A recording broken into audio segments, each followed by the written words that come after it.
Hello crafty friends, I'm Lien and I'm so glad you're joining me again today on the Crafty Meraki YouTube channel. Today I am making a cute little card using the Nutty Friends stem set that was part of the Meraki Craftober release, and I really love these cute little squirrels, so I needed to make another card with them. I'm stamping a couple of images from this stem set out with Memento Tuxedo black ink onto Clairefontaine DCP 250 GSM cardstock. Any Copic-friendly cardstock you have in your stash is absolutely fine. Now I'm going to be coloring these with my alcohol markers. These are the Decotime Twin Brush markers. They're a budget alcohol marker brand. And I'm just doing some quick coloring for the extra images before I move on to the squirrel. I'm using a really deep red for the mushrooms and some muted greens for the leaves and the grass beneath the mushrooms as well.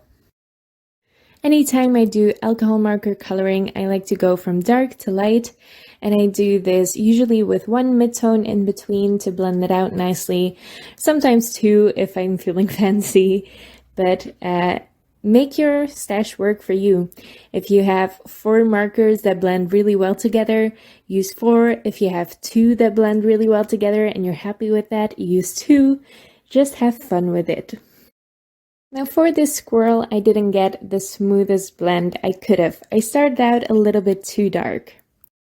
And I could have blended this out with also dark colors to get a really dark squirrel, but I didn't want that, so I tried to blend it out with colors that were too light, and it didn't work out perfectly, but in the end it's not that noticeable, I don't think, so it's still fine. Sometimes your coloring isn't perfect, and that's fine as well. It's handmade, not Hallmark, or what's that saying? I still really like it. It's a really cute image. It's hard to mess these images up. They're already cute to begin with, so it doesn't matter if they're not shaded perfectly. Now I do add a couple of layers of these alcohol markers on top of each other to make the blend a little bit smoother. Then I move on to the ears with some light pinks. And then I didn't think my line art stood out nicely with that super dark brown there, so I just went over it again with a fine liner. This is not a Copic-friendly fine liner, so I can't do any coloring after using this, but when you're finished with your coloring, this is absolutely fine to use. For my background, I am blending a really light blend of green on there. I'm using the Pinkfresh Studio inks for this part. I will also use some distressed oxide inks later on. And as you can see, my first plan for this card was to make it a horizontal scene. I changed my mind because I couldn't figure out how to place the images in a way that I liked. So I changed it to a vertical card later on, and that worked out fine. Now with that basic green blend in place, I die cut the Olivia mini Slimline die, also by Crafty Meraki, and I die cut that out of some glossy cardstock. Any cardstock you have will work. The handiest thing you could do is cut it out of masking paper, but I still don't have any. So I just cut it out of glossy cardstock, and I'm doing some pouncing on this because it's quite delicate and I didn't want to risk ink blending it because that would just not work for this. I just pounced on some inks with a finger dauber, and this is one of those finger daubers that's really spongy. It has a really spongy texture. It's not smooth, so it gives a great texture on your cardstock if you pounce it on. You could also go direct to paper with these ink cubes. That would also give you a really fun texture. And now you can see that leaf pattern in that background, and it's just a little fun nod to the forest, and you don't have to make an entire scene for that. Now, because I changed my mind to make it a vertical card, I thought that white space was a little bit too much. It didn't bother me when I just faded out into the white when it was a horizontal card, but this way it just didn't work for me. I don't know why. So I splattered on some inks, some of the same inks that I used in the pouncing. I will list all the colors in the description below. And then I also splattered on some metallic paint by Fine Tech. And this just adds some shimmer and shine to it as well, and that's going to be my embellishments basically. As you can see, this panel is a little bit smaller than A2 size. I wanted to add a little bit of an edge or two edges rather, with pattern paper.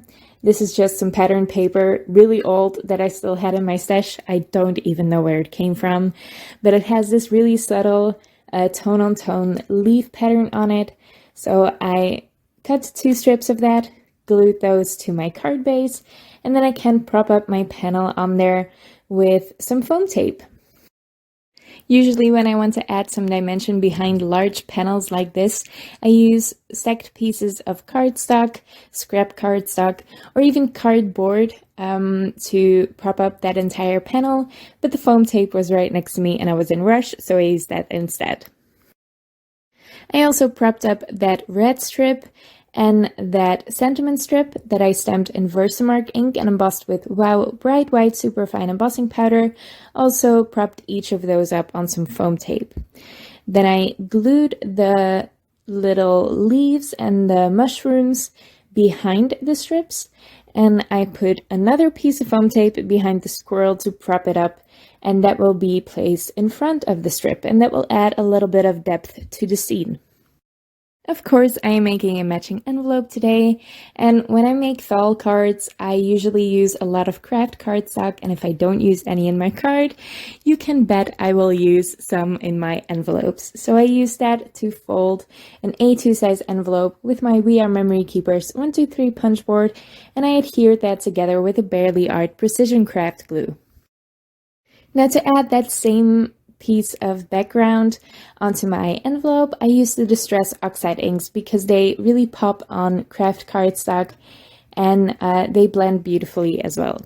So I used that same stencil that I used before. I stretched it a little bit, which is something you can do when the stencil is so dainty, and I pounced on some more inks. I will list these colors in the description below as well. And you can see all that gorgeous texture you get in the background by just pouncing it on with a sponge.